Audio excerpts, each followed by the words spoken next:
In the last 10 or 15 years, paranormal investigation has grown in popularity among the masses. As more and more people show an interest in the unexplained, the desire for the average Joe or Jane to be able to go out and experience paranormal phenomena for themselves has opened a doorway for the entire entertainment industry. Truth be told, there's a good chance that if you're listening to this show, you've at least considered the idea for yourself. Ghost tours have become common in historically significant regions, and notoriously haunted locations are now being toured by private groups who can purchase haunted weekend getaways, which include guided tours by famed paranormal investigators. You can even book cruises and corporate-sponsored events. It has become an avenue for profit turning, and there are many who are disappointed or really upset by this. There's an argument to be made that those seeking to expand knowledge about the paranormal, that with all the money-making efforts, the true research is becoming quite diluted. Therefore, it's becoming more difficult to take authentic efforts seriously. And then there's the conflict of interest. It seems reasonable to conclude that when money is involved, the questions of motive and authenticity must be derived. When you combine ulterior motives and questionable authenticity, the probability for hoaxing comes into play.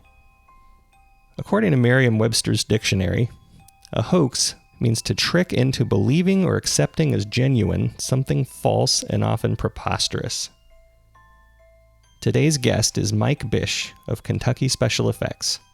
Mike specializes in props and special effects for movies and other related entertainment, but he also admits that he has been hired specifically for the purpose of fooling paranormal investigators. When I first heard of this, I knew I had to get him on the show. Hey, Jeremy. Hey, Mike, how's it going? Oh, it's going good, going good. How's your day going? Oh, not bad. I'm sorry we keep missing each other here. That's all right, man. It's kind of one of those things. I think everybody's got a busy schedule, and you pass in the wind until you can actually hone in on a particular time. But thanks for sitting down and chatting with me. No problem, no problem. Yeah, I know Halloween this year was a extremely busy month. So well, I'm sure it's really busy for your particular business. Yes. Well, if you don't mind, I just want to kind of jump into things here. Okay. I first heard about your business in an article on the Weekend Weird website, and more recently on the Into the Fray podcast when Greg and Dana Newkirk were on. Can you give the audience a brief overview of what kind of services Kentucky Special Effects provides? The best way to explain it, as far as the paranormal hoaxing goes, we do. It's tailored, pretty much to the. It's going to be tailored to the customer, compared, to, I guess, fill a need of what whatever it is they need or want. Or what they're trying to achieve, but anything from whether they want actual orbs, and it gets kind of specific. Is it going to be something that are they more focused on stuff that's going to be videotaped, seen in person by a live group? Is it going to be something that's going to be on TV, stuff like that? But we do everything from, orbs to sounds and just anything visual. We've done holograms.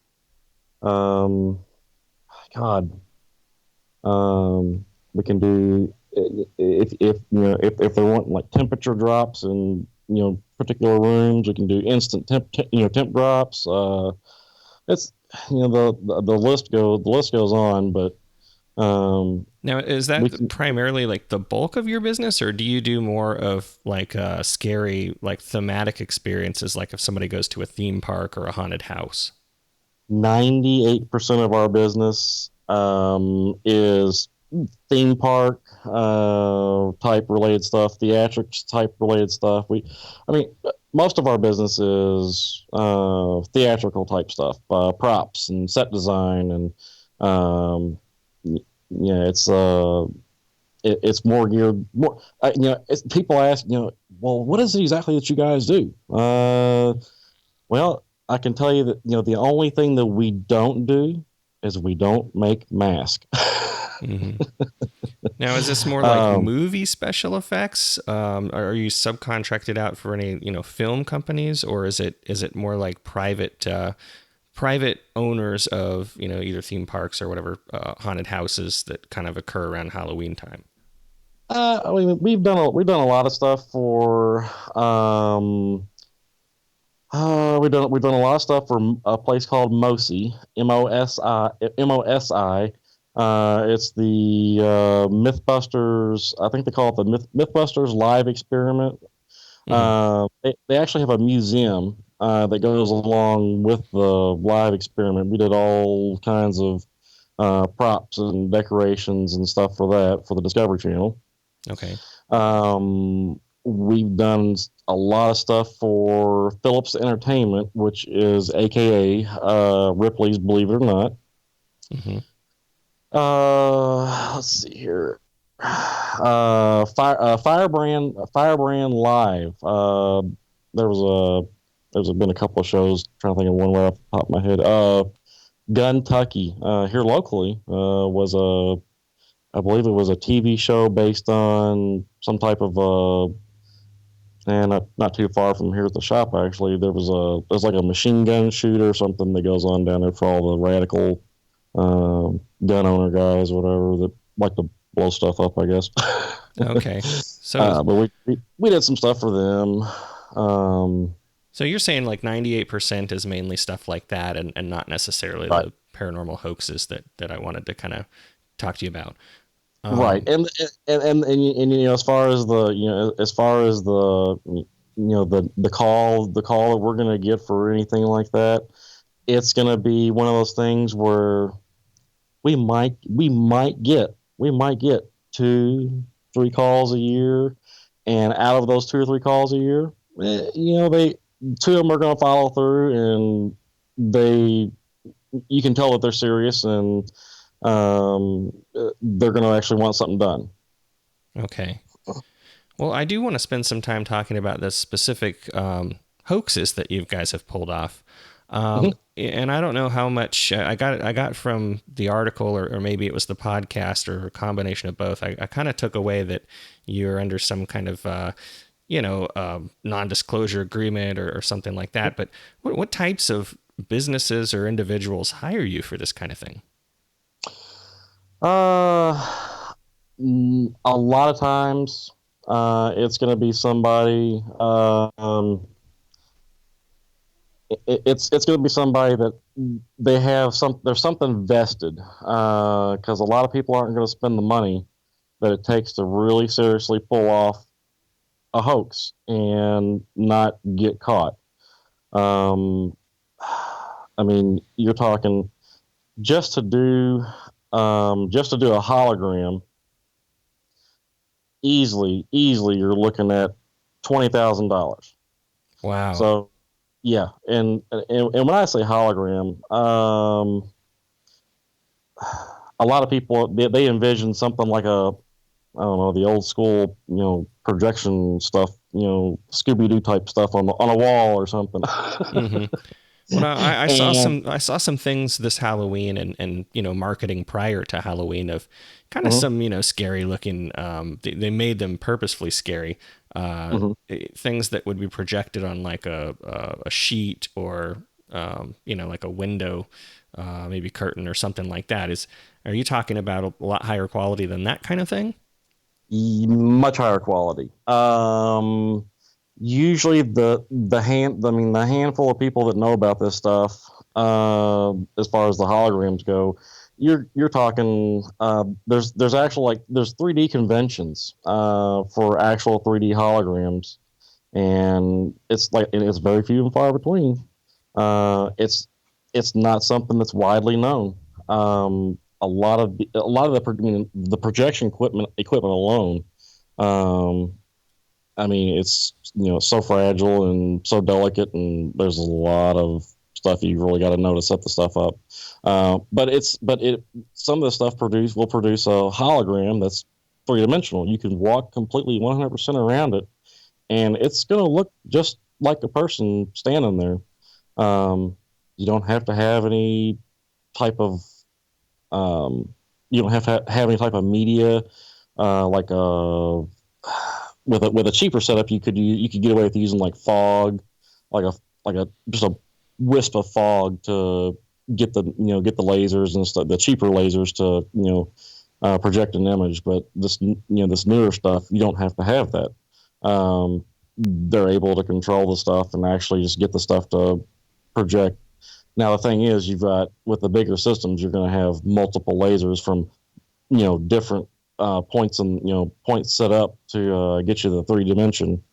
But basically, in short, the best way I can describe it, if you haven't ever seen one in person, it would be the equivalent if you were standing in the Star Wars movie, and R2-D2 put out a projection in front of you. Okay, that's exactly what it would look like. And you're saying $20,000 for just one of these to be projected? Yep. So that would, and that's for the medium based ones. I mean, if you want to get depending on what program you've got running for the things, I mean, they can get up there. They can really get up there. No. Why does it cost so much? I mean, is it anything more complicated than plugging a machine in and turning it on? And I mean, are you actually creating each hologram specifically or uniquely for that event? Yeah, you would be creating the image to be displayed. The lasers, God bless. I mean, the lasers. I mean, it takes usually 3 to 4 lasers to do one, depending on the distance that you want to cast too. That's another thing. I mean, the further away the lasers need to be, the more the cost is going to go up. I mean, if you're wanting to shoot a 3D hologram, 50 foot away from the initial projection points. Good God, you're talking $30,000, per laser. That's not including you're going to have a kick-ass laptop to run everything too, and you've still got to create your own image. I mean, the images for holograms, that's not something they just have online laying around. Well, no, I'm trying to think of any sort of venues or places that would want to pay that much money for this kind of thing. They would have to be profitable, so the people that they're charging would have to be, I would think, hundreds if not thousands of dollars. Yep. I just can't think of anything like that. I mean, I've seen like paranormal cruises and certain things around the country where there's like famous locations, but I mean, they have to be pulling some major profit in order to be able to afford that. So I'm a little bit dumbfounded here. I can't believe that it's actually that much of a money-making thing. See, I come from the line where I've recently started doing paranormal investigations with a local group here, and it's very much a low-budget thing. We don't really. They don't get paid. I'm not on their primary team, but they don't get paid when they do investigations. So, have you ever performed any of these hoaxes for teams that are legitimately trying to investigate and aren't being paid for their services? Absolutely. On several occasions, when the owner of a particular place, let's just say it's a smaller spiritualistic venue that has something that they themselves, they don't know what they really want to do. They just want to do something that's going to freak everybody out or creep everybody out. So they're going to ask us for suggestions and stuff.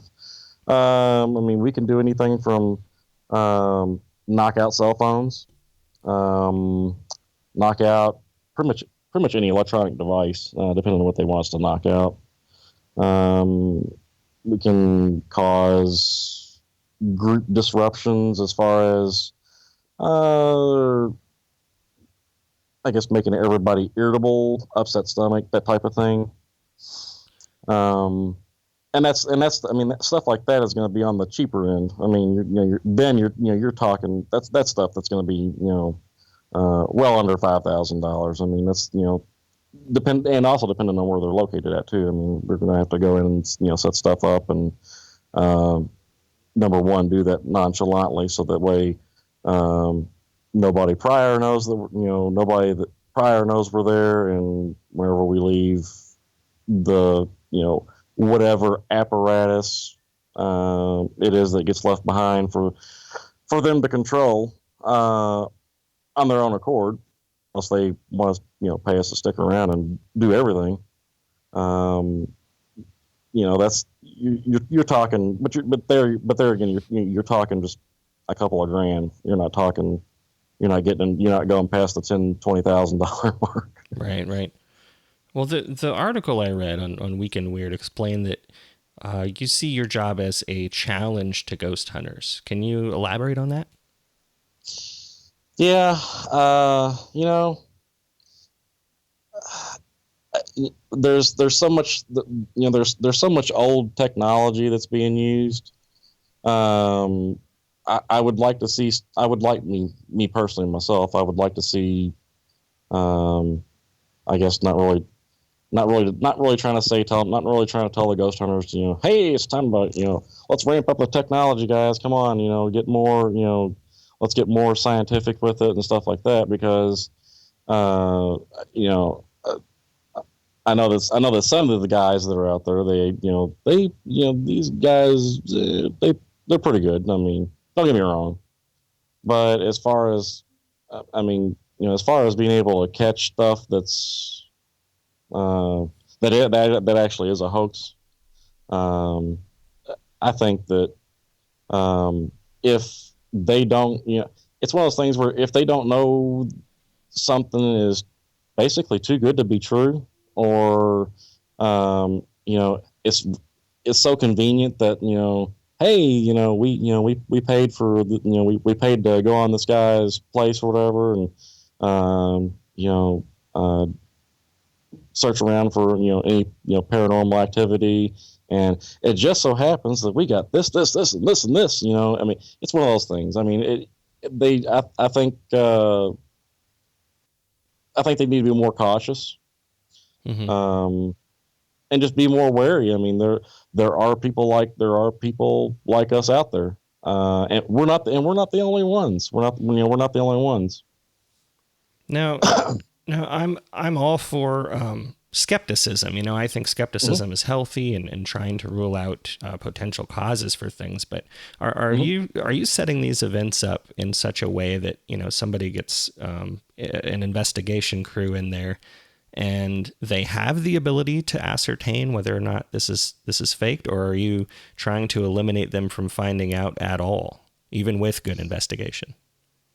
90% of the time, actually, we're going to say 95% of the time. 95% of the time, anything we do, even though we're not directly told it, I mean, everything is kind of the old head nod type deal. Mm-hmm. It's along those lines. When we go into a place and we know that there's nothing, they don't have anything theatrical at all going on, and the place is just strictly 100% paranormal based. That right there kind of tells us, guess what they're going to be doing? They're going to be, they're wanting us to set something up that is going to be totally unable to be seen, totally unable, for them to get caught. And actually, there are going to be some times when, and that's something they're going to want in the contract, that they're going to have us, fill out the non-disclosure and everything. They're going to want us to, give them our guarantee that there's no way that they can be caught. And if they get caught, then, it's on us. Well, gosh, so many questions are coming up in my head here. I'm going to go one direction, and I might backtrack a little mm-hmm. bit here. Okay. What do you personally believe regarding, spiritual entities or any paranormal occurrences? I grew up in, I guess I grew up around pretty much everybody in our family at some point did either theatrics or they were involved in magic everybody was a magician, I guess, in the family. So uh, I kind of had I guess, a knack for hating the spiritual tarot card readers and fortune tellers and all that jazz. Um, it's, but here's the thing: in my heart of hearts, and this is from the bottom of my heart.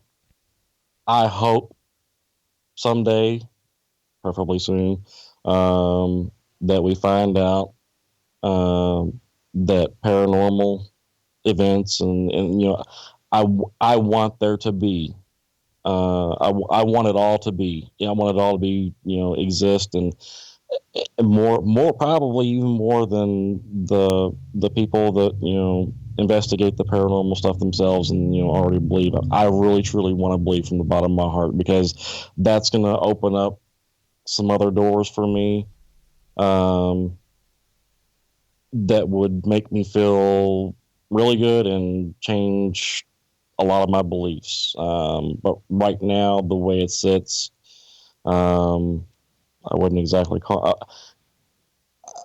I'm searching. I'm certain. I like everybody else, in my heart of hearts, I'm searching. I really want it to be. I really do. Well, let me ask you this. So I mean, obviously, there's really no, hardcore scientific proof. We can't create a controlled environment and, make these things happen. We have hundreds of thousands of people who've witnessed things when, they're in their homes. They know there's no one else around. So I think really what we go off of, even with our modern technology, is the collection of data. And we're looking for trends and things. And maybe later some of those goals will be attained to get that proof. But do you see your business as potentially working against those efforts? Yes and no. I think that if somebody ever did come across anything that we had done,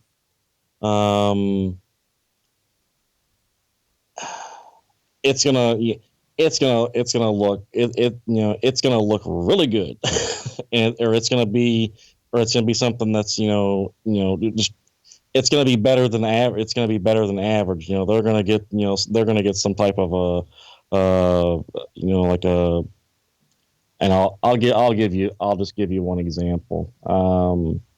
I think maybe whenever I spoke to Greg, I'd mentioned this to him. He was asking some stuff, and he's like, "So can you tell me just something that you can recall that you did exact?" And I was like, "Oh yeah, here you go."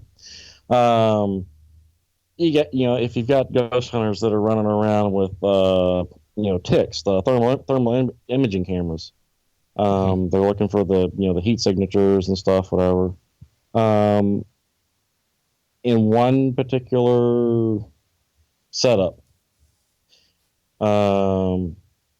we went into a venue and we took out drywall. We installed pre-cut heating pads behind the drywall, and they were all rigged up together to make out a shape of a person.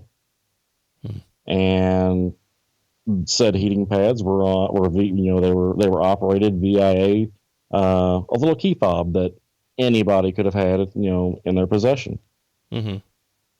And you were able to turn the whole thing on and turn the whole thing off at will. So the image that would have been casted on the thermal imaging camera, it would have looked like the shape of a person. Well, and something like that. I mean, when you've got a perfect shape of a person that's coming from a wall, well, the only way for them to get back, into the wall is to, start breaking out a hammer right. to verify that there's nothing in there. So that's just one right off the top of my head. And, well, when that article released, it was pretty popular in my Twitter feed, and I saw a lot of angry responses at the Hmm. business. I'm sure you've heard your share of feedback, Hmm.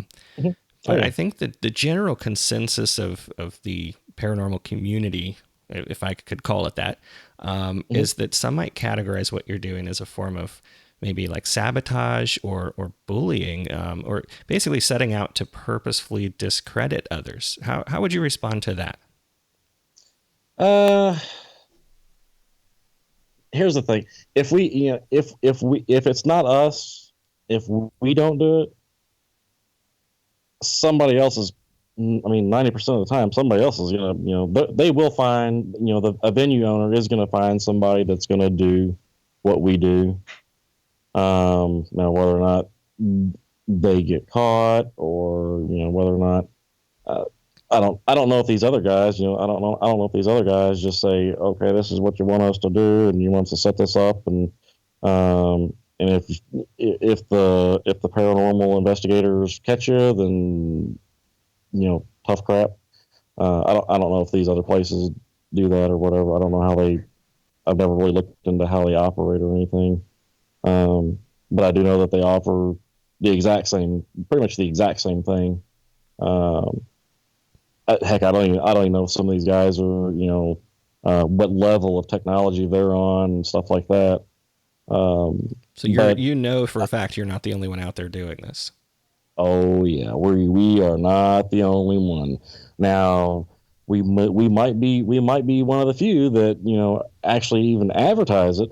But I mean, you've got guys that you've got these seasoned veterans from theatrics and the theatrical technology places that uh, just an example, somebody that would be a prime um, person that would do something like what we do, a Disney Imagineer that was a actual tech guy, and that actually did the foot and leg work and stuff, and did all the technical stuff. People like somebody like that. That's going to be the person that's going to pull something like that off. Um, as far as discrediting, uh, yeah, I do believe to some extent we do probably. Um, and it's one of those things where if we don't do it, they're going to find somebody else. I mean, usually once somebody has come to that threshold to do a hoax, Mm-hmm. they've crossed that line, and they're not going to stop until they get what they want.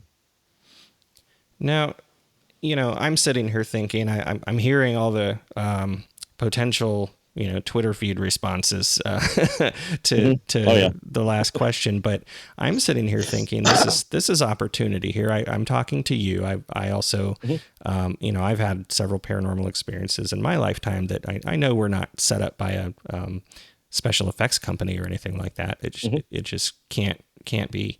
But here's somebody who you've admitted that you kind of hope that some of these things are proven one day. Absolutely. Have you ever considered doing paranormal investigation in effort to collect data to prove that? I mean, somebody like you with the skills to know what to look for hoaxing, I think would be ideal in that kind of role. Absolutely. I would love. I would. I mean, we have done some debunking before, but it was the only time anybody's ever asked us to do any debunking is when we really think something's up, and we want you guys to come and look at this, and if you find something, here's who you're going to report to, and then after that, keep your mouth shut, and then we're going to we'll figure out what to do about it. Yeah. I have done that before. Um, but I would love the opportunity to be able to go into something where somebody's getting something that seems too good to be true, Hmm. and yeah, I would love that. I would love that. Well, you've claimed on the website article, you claim to have turned down some job opportunities for various reasons. Can you go into any of those details? Yeah. If if the request of the person or what they're trying to achieve, if it's going to cause or put in jeopardy, if it's going to put people at harm, Mm-hmm. if it's something dangerous, we won't have anything to do with it. We'll walk away. If it's going to cause somebody, if I deem it to be some type of if they're gonna let's as an example, I mean, if they're going to use it for, instead of making a whole bunch of cell phones just crash or whatever, if they're going to be actually using that technology to get into us, said cell phones or whatever, or video if they're going to be doing something other than what they should be doing, we'll walk away. Anybody that's going to be using anything for any type of criminal activity, we immediately walk away. Personal harm to others, we're going to walk away. Anything that would cause, this is kind of a personal. I mean, if I think something's going to cause, some personal distress to people or something like that, we'll walk away. Well, and that kind of brings me back to what you said about, you have the ability to cause people to feel ill. Me coming from a healthcare background, what makes one person ill could be potentially life-threatening to others in some situations. Do you ever have any fear of lawsuits for anything like that? No, because of what we do. There's no chemicals involved. The people never get touched. It's actually not even effective on, I would say about 40% of the population. They wouldn't be affected by it anyways.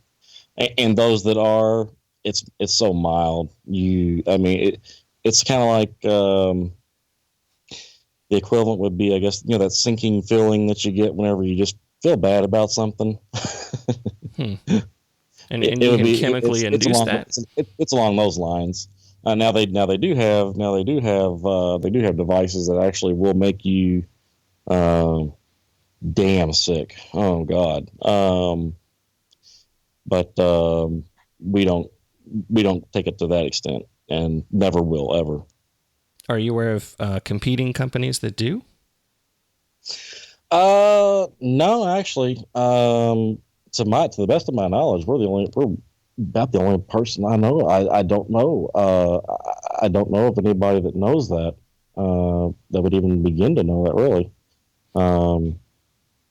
Actually, and it's surprising because the technology it's fairly old technology. It could be easily be researched, and somebody that knew what they were doing and knew a little bit about sound frequencies and stuff, and how things, certain lights and sounds combine together, whatever affect us, whatever. I think somebody might be able to come up with it on their own, but there again, that would be kind of unless you've tested it and you've had a little bit of experience using it,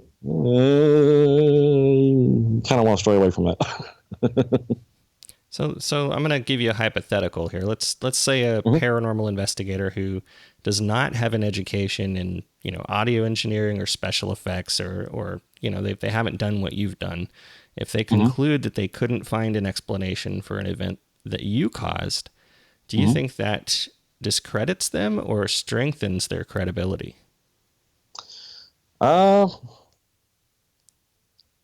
If they don't know, then I don't think that it. In my opinion, I don't think that it discredits. Because I would rather them. I would rather them continue to search and just. And if that gives them the motivation, if that gives them just that little push to not give up, then then I don't really truly totally feel bad about it. Um, that would be about the best way I could answer Okay. that. I think. Now, you mentioned there'd been some information left out of some of the articles about your business. What information would you like to fill everyone in on? Well, I mean, and one of the things, I mean, one of the big things actually you nailed. I wanted to make sure that you know everybody understood that hey, number one, if we aren't the ones doing it, somebody else is, there's a very high probability that somebody else is going to try and do it themselves. Um, and not only that, uh, you know, it's not that we're these. It's not that we're these atheist assholes running around, and we're here to pull the wool over a whole bunch of people's eyes, and it's not like that. There are gonna be other people out there that they're not gonna have any sense of morals. They're not gonna care. They're gonna do it for the dollar, and that's it. They're just not gonna care, and they'll. I mean, I guess that's the basic gist of humanity. Whatever, you got, half of them are chasing the dollar, and they'll do anything to get that dollar, and then you got the other people that not only have common sense to not do anything that's going to maim or hurt or stuff like that, or something that's going to leave a mark on leave a bad mark on the industry.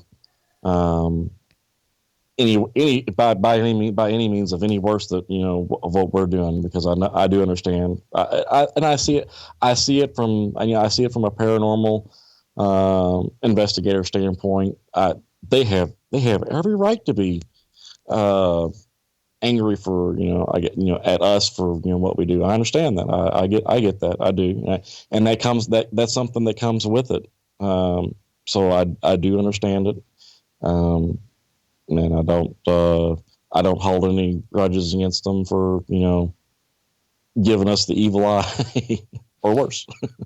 So knowing that you're just the fact that you do have this business to hoax, you're probably, and like you said, I think you admit that you understand how they could be upset at you, but do you have any message for them in defense of your business? I mean, other than, I know you said, somebody else is going to do it, but ethically speaking, you're making the decision to do this. It's only a couple % of your business, but why, I guess I don't know, I'm kind of circling around a few questions, but why continue with that 2% of your business if you believe that it could be potentially, either discrediting to someone, or if you're just pissing people off?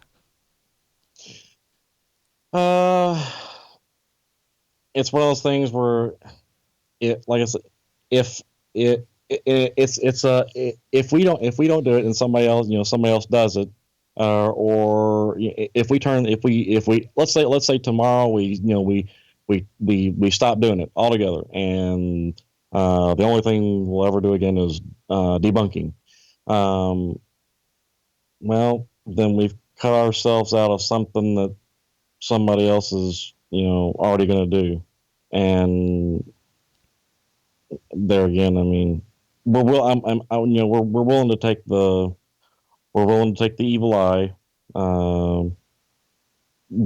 do what we do, and know that if we didn't do it, that somebody else would. That's I wish I had a better answer for that. Well, I figured I'd ask.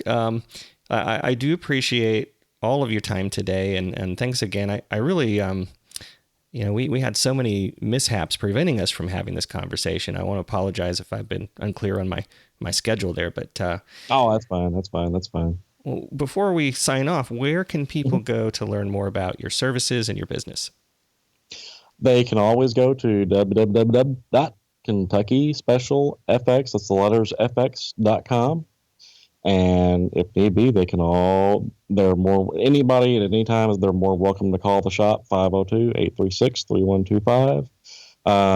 If we don't answer, leave a message, and by all means, we always try to call everybody back as quickly as possible. All right, Mike. Well, thanks again, and I will post all of these. I'll post your phone number, your website. If you have social media, you didn't mention social media in there. Yeah, we've got Facebook and Pinterest. I don't really anything paranormal other than I think I did post a link for the ad that Greg did, or the interview thing that Greg did. Whatever, I did post a link for that on there. Week and Weird, that's what it was. I did post that on there, but other than that, 9 times out of 10 we don't put anything paranormal on the Facebook thing. So if they're looking for info and stuff, it's one of those things. That one particular page on the website, that's really all we have as far as paranormal goes.